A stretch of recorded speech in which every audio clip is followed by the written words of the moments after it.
Hello everyone. Video lecture के इस series में हम लोग न्यूमेरिकल्स पे फोकस करेंगे, है ना। गॉस लॉ के न्यूमेरिकल्स पे फोकस करेंगे। तो सबसे पहला हम लोग देखते हैं, हम लोगों ने डायपोल पढ़ रखा है ना। डायपोल क्या होता है?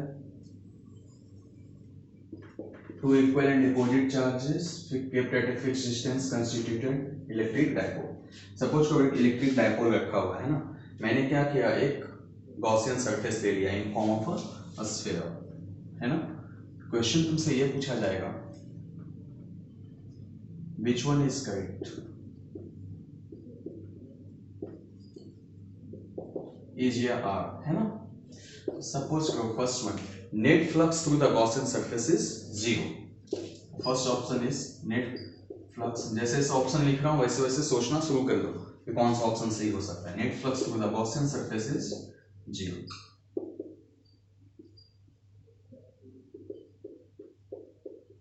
गॉसियन सरफेस से नेट फ्लक्स जीरो।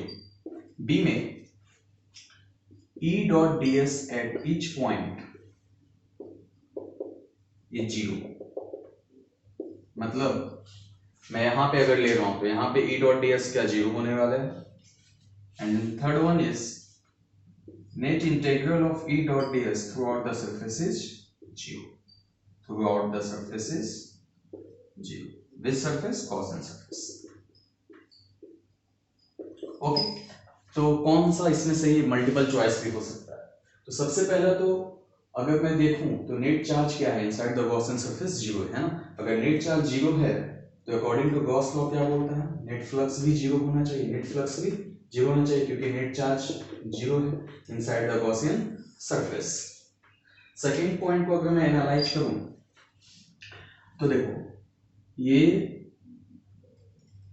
सरफेस का ये हिस्सा जो है प्लस क्यू चार्ज के नजदीक है ना, नियर है। तो यहाँ पे प्लस क्यू का इलेक्ट्रिक फील्ड ज्यादा होगा बाहर की तरफ, माइनस क्यू के कारण इलेक्ट्रिक फील्ड कम होगा अंदर की तरफ। तो यहाँ पे नेट इलेक्ट्रिक फील्ड एग्जिस्ट कर रहा है बाहर की तरफ। अब चूंकि नेट इलेक्ट्रिक फील्ड है तो नेट फील्ड लाइंस भी होना चाहिए यहाँ पे, है ना। तो फील्ड लाइंस होगा बाहर की तरफ, तो यहाँ पे फ्लक्स तो एग्जिस्ट करेगा बाहर की तरफ।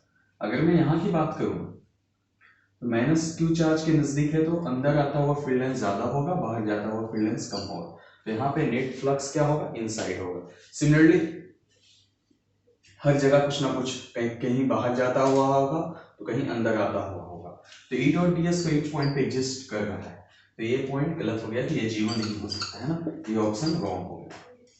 Second, third option is E dot D S through out the surface is zero, या दिस वन इज करेक्ट, है ना। क्योंकि कहीं से जाता हुआ मिल रहा है तो कहीं से आता हुआ मिल रहा है और नेट फ्लक्स भी जीरो है ना। तो ई dot D S must be zero क्योंकि फाइनाइट मैं यहां से भी निकालता हूं, है ना। So okay, this point is clear. This is very important point. अब हम लोग थोड़ा इंटीग्रेशन की तरफ बढ़ते हैं। अच्छे अच्छे क्वेश्चंस को ले लिया आज। सपोज करो एक नॉन कंडक्टिंग स्फीयर है ना, नॉन कंडक्टिंग स्फीयर है, एक non conducting sphere. Rho is the charge density, मतलब हर जगह पे हर यूनिट वॉल्यूम पे चार्ज कितना है? रो, है ना। Uniformly charge, a non conducting uniformly charge sphere.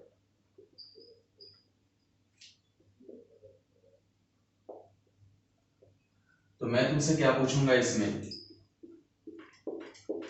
Step by step हम लोग लेकर चलेंगे। बहुत इंपॉर्टेंट कॉन्सेप्ट है, नीट वालों के लिए भी, जेईई मेंस वालों के लिए भी और जेईई एडवांस वालों के लिए। तो वो चार्ज पर यूनिट वॉल्यूम है, तो फर्स्ट ऑफ ऑल इसका रेडियस आर है ना। फाइंड द नेट, सबसे easy, find the net charge inside the sphere, net charge inside the sphere. B, find flux through the Gaussian surface, through the Gaussian surface having radius r। A में first one में r less than r, second one r greater than r. Third one is sorry r equal to r greater than r. मतलब ये second question is a bit important है ना।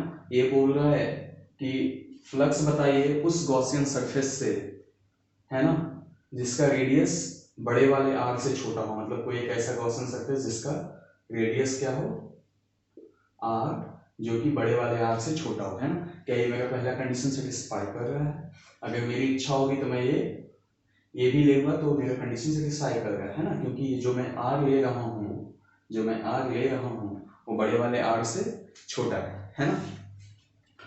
ठीक है, तो ये करेंगे हम लोग।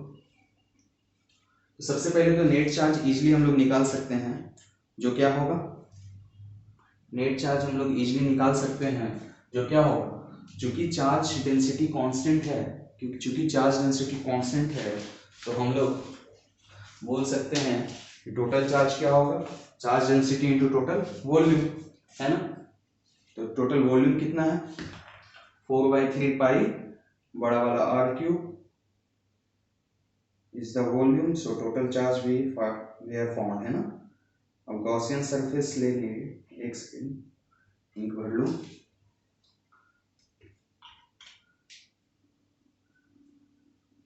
है ना। अब अगर गॉसियन सरफेस मैं लेता हूं, चलो देखते हैं, इसको बहुत अच्छे से करेंगे, तब तक तुम लोग ट्राई कर ही रहे होगे। तो net charge is go 4/3 pi r cube, है ना। पूरे वॉल्यूम में फैला हुआ है चार्ज क्यू नेट। ओके, अब इसको हम लोग देखते हैं अच्छे से। अगर r लेस देन r की बात करें तो मैंने क्या किया, एक गॉसियन सरफेस लिया, यहाँ पे, है ना। एक ये स्फीयर था बड़े आर का, मैंने एक गॉसियन सरफेस लिया इस आर का, है ना। मेरा कंडीशन सेटिस्फाई है, अंदर में चार्जेस होंगे, यहाँ पे बाहर भी चार्ज होगा। तो फ्लक्स कैसे निकाल लेंगे हम लोग, फाइनेट क्या होगा बताओ, net charge inside the considered Gaussian surface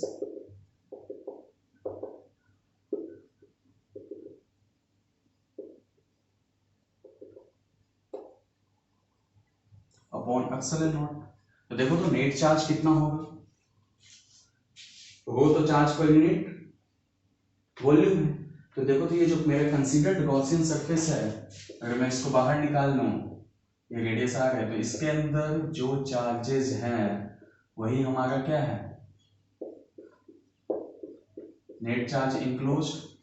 तो इसकी वॉल्यूम कितनी है, 4/3 पाई छोटा वाला आर क्यूब, है, तो वो इंटू 4/3 पाई छोटा वाला r cube upon epsilon nought. This is the flux, है ना। अब देखो जैसे से ये छोटा वाला आर बढ़ेगा, अगर मैं ये इतना ये लेता, है ना, तो भी मेरी कंडीशन सेटिस्फाई थी। तो देखो तो फाइनेट डिफरेंट होना चाहिए, क्योंकि अगर मैं छोटा वाला आर लूंगा तो चार्ज इनक्लोज्ड छोटा होगा, कम होगा, है ना। तो देखो मेरा फाइनल आंसर है वो आर के डिपेंडेंट है ना। तो वो जैसे जैसे आर बढ़ेगा वैसे वैसे फाइनेट भी बढ़ता जाएगा। ओके, ये सिंपल क्वेश्चन था।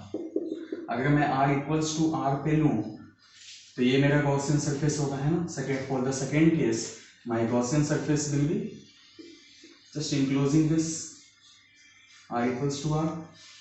तो नेट चार्ज कितना होगा, जो कि इस स्फीयर पे है ना, तो finite will be rho 4/3 pi r cube upon epsilon nought. Okay, अब थर्ड केस में भी आंसर वही होगा, पर इसमें हमारे गॉसियन सरफेस क्या होगा। थर्ड केस को थोड़ा सा अच्छे से देखते हैं। हमारे क्वेश्चन का डायग्राम ये था, है ना। रेडियस आर है, प्लस चार्जेस हर जगह है, यूनिफॉर्मली डिस्ट्रीब्यूटेड। तो मैंने थर्ड केस में बोला कोई भी आर लीजिए जो कि बड़े वाले आर से बड़ा हो, है ना। मैंने एक गॉसियन सरफेस ले लिया जिसका रेडियस आर है and r is greater than r. तो फ्लक्स क्या होगा यहाँ पे, अब मैं सरफेस पे आर यहाँ तक वाला लूं, चाहे यहाँ तक वाला लूं, चाहे और बहुत बड़ा ले लूं, पूरा इनवर्स का ले लूं, फिर भी कोई फर्क पड़ने वाला नहीं है, क्योंकि net charge inside the sphere इतना ही होने वाला है ना, क्योंकि चार्ज इससे ज़्यादा बढ़ नहीं रहा है। बाकी गॉसियन सर्फेस कितना भी बढ़ा ले, चार्ज तो इतना ही प्रेजेंट है। तो इसका भी आंसर वही होगा जो कि सेकेंड वाले का आंसर है ना। Okay, this one was the easiest version of the problem. इसके बाद अब हम लोग बढ़ेंगे क्या करने के लिए कि साथ ही साथ अब हम लोग इलेक्ट्रिक फील्ड में निकालेंगे, है ना। अब इलेक्ट्रिक फील्ड निकालने का तो तरीका यही था कि फ्लक्स एक बार E डॉट ds से निकालेंगे, फ्लक्स एक बार गॉस मेथड से निकालेंगे, then we will equate it, है ना। और ये सब काम हम लोग करते आए हैं, तो चलो देखते हैं। ओके, ये सब हो गया होगा। इसी का नेक्स्ट वर्जन लेते हैं, अपडेटेड। क्वेश्चन वही है पुराना, चार्ज यूनिफॉर्मली डिस्ट्रीब्यूटेड है, इजी वर्जन है ना। बाद में हम लोग चार्ज को भी वेरी कराएंगे। रो है, रेडियस r है, find electric field at a point whose distance from center is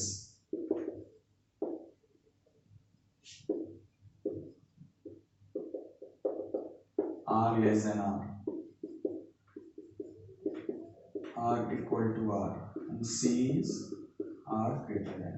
मतलब ये बोल रहा है कि मुझे आप इलेक्ट्रिक फील्ड बताइए किसी भी ऐसे पॉइंट पे जो कि फर्स्ट कंडीशन में r लेस देन r है ना, छोटा वाला r लेस देन r है, सेकेंड वाले कंडीशन में ये उसके बराबर है, थर्ड वाले कंडीशन में और ज्यादा है ना। चलो इसको भी हम लोग एनालाइज करते हैं बहुत अच्छे से। तो first condition is the most important, ये आ गया तो ये दोनों इजी है, समझने की कोशिश करते हैं। चलो, तो तरीका क्या है, 4 स्टेप्स था। पहला हम लोग गॉसियन सरफेस लेंगे, है ना। Second is E dot ds से इंटीग्रेशन, E डॉट ds से हम लोग फ्लक्स निकालेंगे। थर्ड इज गॉस मेथड से फ्लक्स निकालेंगे। एंड फोर्थ स्टेप इज दोनों को इक्वेट कर देंगे, है ना। तो फर्स्ट केस में क्या मैं अगर r लेस देन r का कोई भी एक गॉसियन सरफेस लूं तो मेरा कंडीशन सेटिस्फाई कर रहा है, बिल्कुल कर रहा है ना। ये मैंने considered Gaussian symmetrical Gaussian surface लिया। सिमेट्रिकल क्यों बोल रहा हूं, क्योंकि उसके हर ds के लिए कंडीशन सेम ही है। ये वाले ds के लिए कंडीशन क्या, इधर इतना और ये सब ऐसे, है ना। सेम इसके लिए वही कंडीशन, जो इसके लिए पीछे ऐसे वैसे इसके लिए पीछे वैसे, ये ऐसे बाकी सब इतना, है ना। ये पॉइंट बहुत इंपॉर्टेंट है समझने के लिए। अगर ये समझ रहे हो, है ना, तो आराम से ऐसे क्वेश्चंस तुम कर सकते हो। ये पॉइंट के लिए भी कंडीशन हुई है, देखो पीछे ये इतना बाकी सब ऐसे इतना, है ना। तो चलो ठीक है, तो मैंने एक गॉसियन सरफेस ले लिया है। सेकेंड, अगर मैं फ्लक्स निकालने जाऊं, पहला कंडीशन के लिए ले रहा हूं मैं r लेस देन r, है ना। अगर फ्लक्स निकालने जाऊं तो बोलूंगा देखो सेंटर से सबकी दूरी क्या है, सेम ही है, r छोटा वाला r छोटा वाला r छोटा वाला r, है ना। तो इलेक्ट्रिक फील्ड भी सेम होना चाहिए क्योंकि कंडीशन सबके लिए सेम ही है। बाहर से भी कंडीशन सेम ही है, अंदर से भी कंडीशन सेम ही है। बाहर से क्या कंडीशन है, जो भी हम लोगों ने पहले देखा था, इस पॉइंट के लिए पीछे ये बाकी ये ऐसे, है ना। इस वाले के लिए भी पीछे ये बाकी ऐसे, है ना। सबके लिए कंडीशन सेम है, तो मैं क्या बोलूंगा कि इलेक्ट्रिक फील्ड भी सेम होना चाहिए, E डॉट ds। तो ये क्या होगा, अच्छा इलेक्ट्रिक फील्ड भी ऐसे होगा, ds भी ऐसे होगा, तो एंगल सबका 0 है ना, सब जगह वही बातें होंगी। तो E ds cos 0d। तो इसको अगर देखें इलेक्ट्रिक फील्ड हर जगह सेम है, तो ds cos 0 1 है, तो ds कितना 4 पाई छोटा वाला r स्क्वायर, है ना। ये जो गॉसियन सरफेस है, इसका सरफेस एरिया 4 पाई r स्क्वायर होगा, है ना। ये इक्वेशन 1। फाइनाइट हमने पिछले क्वेश्चन में निकाल लिया था, है ना। और ऐसे भी कोई बड़ी बात नहीं है, नेट चार्ज इनसाइड हमको मालूम है ना, net Q inside upon epsilon not. Net charge कितना है अंदर भाई, तो वो चार्ज डेंसिटी है 4/3 पाई r³ अपॉन एप्सिलॉन नॉट, है ना। इक्वेशन 2, दोनों को इक्वेट करेंगे अगर हम, तो हम ये बोल सकते हैं E 4 pi r² is equal to rho 4/3 pi r cube upon epsilon nought, है ना। आर स्क्वायर क्यूब को खा लेगा, 4 पाई इसको खा लेगा, तो आंसर क्या आएगा, रो r/3 एप्सिलॉन नॉट। बहुत इंपॉर्टेंट। तो इलेक्ट्रिक फील्ड क्या आया, ई इनसाइड करके मैं इसको लिखता हूँ, है ना। E inside equal to rho r/3 epsilon. मतलब क्या हुआ, जैसे जैसे r बढ़ेगा वैसे वैसे इलेक्ट्रिक फील्ड भी बढ़ेगा। किसके लिए, for r less than r के लिए, है ना, for r less than r के लिए। ओके, ठीक है। चलो इससे थोड़ा सा आगे बढ़ते हैं। मतलब r के डायरेक्टली प्रोपोर्शनल है इलेक्ट्रिक फील्ड। जैसे जैसे r बढ़ेगा इनसाइड क्या है, डायरेक्टली प्रोपोर्शनल टू r है ना। अब सेकेंड वाला तो इजी है। अच्छा, ये जो चारों स्टेप है ना वो माइंड में होना चाहिए। ऐसा नहीं कि हर जगह हम लोग फर्स्ट स्टेप सेकेंड स्टेप लिख लिख कर करेंगे, है ना। हम इतने बड़े हो चुके हैं कि हम ये सब चीजों को हो सके तो एक ही लाइन में भी लिख दें, है ना। तो चलो बी वाले में देखते हैं, r इक्वल टू r है तो क्या करेंगे, r इक्वल टू r वाला लेंगे, है ना। गॉसियन सरफेस पूरा का पूरा स्फीयर को ही ढक देंगे। तो बोले देखो E dot D S condition same ही है ना, ई डॉट डी एस के लिए कंडीशन सेम ही है, ई cos 0 डिग्री सेम है, सिमिलरली करके लिख लेंगे, है ना। तो डी एस कितना, 4 पाई बड़ा वाला आर स्क्वायर, फाइनाइट यहाँ से निकला, फाइनाइट गॉस लॉ से भी निकाल लेंगे, कितना, रो 4/3 pi r cube upon epsilon not, या फिर उसी फॉर्मूला में r इक्वल्स टू बड़ा वाला r कर दो, आ जाएगा, है ना। तो इस दोनों को इक्वेट कर लो, equation 1 this is equation 2, we will equate it and answer आ जाएगा, है ना। Rho 4/3 pi r cube epsilon not, r cube गया 4 पाई से 4 पाई गया, तो आंसर आया रो r/3 एप्सिलॉन। तो ई सरफेस पे कितना आ रहा है, ई सरफेस पे रो r/3 एप्सिलॉन नॉट आ रहा है ना। ई सरफेस पे कितना आ रहा है। अच्छा, यहाँ से ग्राफिकल क्वेश्चन अच्छे से पूछता है, E surface rho r/3 epsilon not आ रहा है, बढ़ते बढ़ते कहाँ तक गया, तो बड़े वाले r तक गया, है ना। अच्छा, अब थर्ड वाला देखते हैं। थर्ड वाला वैसे ही r ग्रेटर देन r है ना, तो एक बड़ा सा रेडियस लेंगे, बड़ा सा रेडियस वाला एक गॉसियन सरफेस लेंगे, है ना। ये r है, तो अगर मैं इतना बड़ा भी ले लूँ तो बात बन जाएगी, है ना, क्योंकि ये मेरे कंडीशन को सेटिस्फाई करेगा। अच्छा, स्टेप्स और जो बोल रहा हूँ उसको बहुत ध्यान से सुनना, क्योंकि अगर उससे पकड़ रहा तो फिर कभी कोई कंफ्यूजन जीवन में नहीं होगा, चाहे क्वेश्चन कैसा भी आ जाए, है ना। चला, तो 5 नेट निकालो ई डॉट डी एस से। तो देखो, अगर ये जो मैं सिमेट्रिकल गॉसियन सरफेस है, समझ में आ रहा है, क्योंकि यहाँ के लिए जो कंडीशन है वही कंडीशन यहाँ के लिए भी है ना। इसके लिए क्या है, इतने दूर पे एक स्फीयर है ना, इसके लिए भी देखो सेम दूरी पे एक स्फीयर, सबके लिए कंडीशन सेम है। तो इलेक्ट्रिक फील्ड इधर कंडीशन सेम है, तो इलेक्ट्रिक फील्ड हर पॉइंट पे क्या होना चाहिए, सेम होना चाहिए। कुछ होगा ये मुझे मालूम नहीं, लेकिन इलेक्ट्रिक फील्ड सेम होना चाहिए मेरे कंसीडर्ड गॉसियन सरफेस। ई भी इधर डी एस भी इधर, है ना। तो क्या लिखेंगे, ई डी एस कितना, 4 पाई r स्क्वायर, है ना। गॉस लॉ से क्या बोलेंगे, फाइनाइट, गॉस लॉ से फाइनाइट क्या बोलेंगे हम लोग। अच्छा, चार्ज अंदर में वही है, रो 4/3 पाई बड़ा वाला r क्यूब, क्योंकि बड़े वाले r के बाद इधर कोई चार्ज है ही नहीं, तो चार्ज इतने तक ही इनक्लोज है, upon epsilon not. Equation 1 this is equation 2। अब इक्वेट करने में हम तो माहिर हैं, है ना। अच्छा, इस बार नहीं कटने वाला है, r और r नहीं कट रहा है, 4 पाई को खाया 4 पाई को, तो अपने लिए क्या लाया, रो r³/3 epsilon not r square. मतलब इस बार इलेक्ट्रिक फील्ड जो है, जैसे जैसे r बढ़ रहा है वैसे वैसे इलेक्ट्रिक फील्ड घट रहा है, और घटना भी चाहिए, क्योंकि चार्ज तो सरफेस तक ही है। जैसे जैसे दूर जाएंगे, ये चार्ज है पुणे में, है ना, बिहार जाएंगे तो थोड़ी रहेगा इसका इफेक्ट, ना के बराबर, जैसे कि है ही नहीं। फिर E आउटसाइड क्या आ रहा है, रो r³ बाई 3ε0 r²। तो इलेक्ट्रिक फील्ड आउटसाइड बहुत बार क्वेश्चन पूछा है ग्राफिकल वाला, is directly proportional to 1/r²। तो अगर मैं इसका ग्राफ बनाऊं तो इलेक्ट्रिक फील्ड बढ़ रहा है बढ़ रहा है बढ़ रहा है, कहाँ तक, जब तक कि सरफेस पे ना हम पहुंच जाए, सरफेस तक बढ़ रहा है। फिर उसके बाद इलेक्ट्रिक फील्ड घटना शुरू हो गया है ना। तो चलो ग्राफ कैसा रहेगा, अच्छा वो बढ़ भी रहा है तो लीनियरली बढ़ रहा है ना। तो ग्राफ बनाएंगे कैसा हम लोग, सबसे ज्यादा कहाँ पे होगा, तो सरफेस पे होगा। E is directly proportional to r, जैसे जैसे r बढ़ रहा है इलेक्ट्रिक फील्ड बढ़ रहा है, स्ट्रेट लाइन। फिर सरफेस पे पहुंच गए हम, यहाँ पे मैक्सिमम E मैक्स हो जाएगा कितना, रो r/3ε0। फिर इसका 1/r² से घटते 1/r² से घटते चलेगा है ना, टच नहीं करेगा नीचे। ये होगा r directly proportional to r, लिखेंगे r, electric field equals to 1/r², यहाँ पे लिखेंगे electric field directly proportional to r, है ना।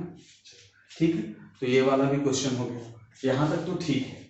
लेकिन इससे अगर हम टफ वर्जन पे आए, टफ वर्जन पे कहने का मतलब ये हुआ कि चार्ज डेंसिटी हम लोग कांस्टेंट ना ले, वो वाला भी क्वेश्चन देखते हैं ना।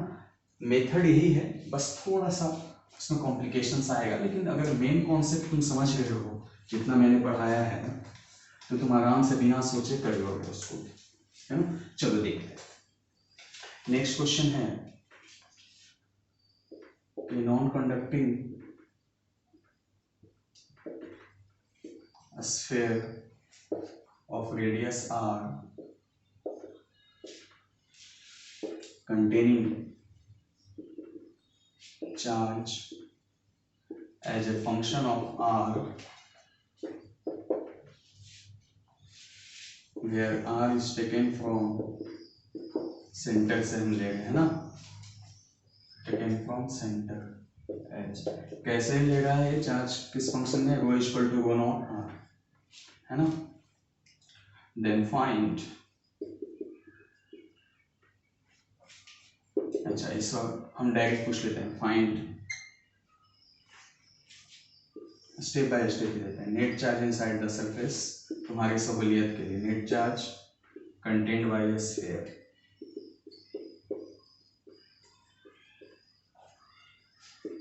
फिर flux finite for r less than r, r equals to r, r greater than r। सी में electric field at r at point r, जहां पे कि r क्या है, पहला है r लेस देन r, 1 2 3 1 2 3। तो कितना क्वेश्चन हो गया, ये हो गया तुम्हें 3 3 का 6, 7 क्वेश्चन, है ना। 7 क्वेश्चन इन 1 क्वेश्चन। चलो ठीक है, बहुत इंपॉर्टेंट क्वेश्चन करने की कोशिश करते हैं, है ना। अब देखो यहाँ पे चार्ज वेरी कर रहा है, जैसे जैसे हम सेंटर से दूर जा रहे हैं, अब चार्ज डेंसिटी वेरी कर रहा है। इसका मतलब नेट चार्ज निकालने के लिए हमें किसके पास जाना पड़ेगा, इंटीग्रेशन। जहां भी ऐसा कुछ अलग अलग हो तो कंप्लीट करने के लिए जाना पड़ेगा इंटीग्रेशन के पास। ये है था मेरा स्टेप, करेंगे बहुत अच्छे से हम लोग इसको, है ना। तो देखो पहले वाले केस में क्या था कि अगर यहां से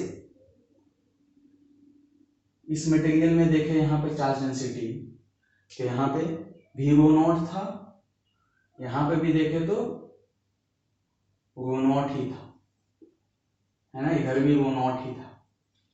लेकिन अब बात ऐसी नहीं है, यहाँ पे rho equal to rho not r1 होगा और यहाँ पे rho equal to rho not r2 होगा। मतलब इधर का अगर मैं छोटा सा मटेरियल उठा लूं और यहाँ का छोटा सा मटेरियल उठा लूं, जिसका कि एरिया सेम हो या वॉल्यूम सेम हो, वॉल्यूम सेम रखूं मैं, तो यहाँ पर क्या होगा, यहाँ पर ज्यादा चार्ज होगा सेम वॉल्यूम के लिए, है ना। और इसके कंपैरिजन में। क्यों? क्योंकि यहाँ पे चार्ज डेंसिटी ज़्यादा है, तो ज़्यादा चार्ज यहाँ पे भरा भरा होगा, यहाँ पे थोड़ा उससे कम भरा भरा सा है, यहाँ पे और कम भरा भरा सा है ना। चलो देखते हैं इसको। बहुत अच्छा है, इंटीग्रेशन का एकदम पूरा मजा आएगा इसमें। तो हम लोग क्या करेंगे, नेट चार्ज निकालना है हम लोग को पहले, है ना। नेट चार्ज निकालना है तो मैं क्या करूँगा, किसी भी जनरल आर पे जाऊँगा, है ना, जो कि आर लेस देन आर होना चाहिए। एकदम बहुत ध्यान से सुनना इसको। यहाँ पर गया मैं और डी आर मोटाई का कितना, डी आर मोटाई का मटेरियल जो है, डी आर मोटाई का मटेरियल को हम यहाँ से काट कर निकाल रहे हैं। इसको ऐसे काट कर इसको सिर्फ निकाल रहे हैं, है ना। इसको निकाल लिए।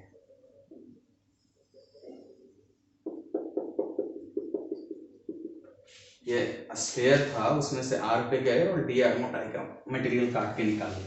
तो ये अब कैसा हो जाएगा, इसमें इतना मटेरियल सिर्फ नहीं रहेगा, बाकी में मटेरियल भरा होगा, है ना। इतना मटेरियल नहीं रहेगा, बाकी में चार्ज भरा होगा।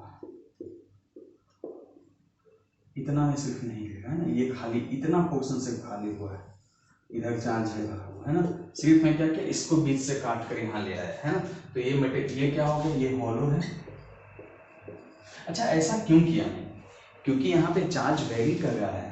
तो अगर मैं यहाँ से आर दूरी पे जाऊँ और डी आर मोटाई का मटेरियल उठा लूँ, तो यहाँ पे चार्ज डेंसिटी कितना है बताओ, रो नॉट आर। यहाँ पे चार्ज डेंसिटी कितना हो, रो नॉट, दूरी कितना है सेंटर से, आर प्लस डी आर, है ना। बीच में यानी कि यहाँ से यहाँ तक में भी चार्ज डेंसिटी वेरी कर रहा है प्रैक्टिकली। लेकिन ये डी आर मोटाई कितना है, ये डी आर मोटाई अपने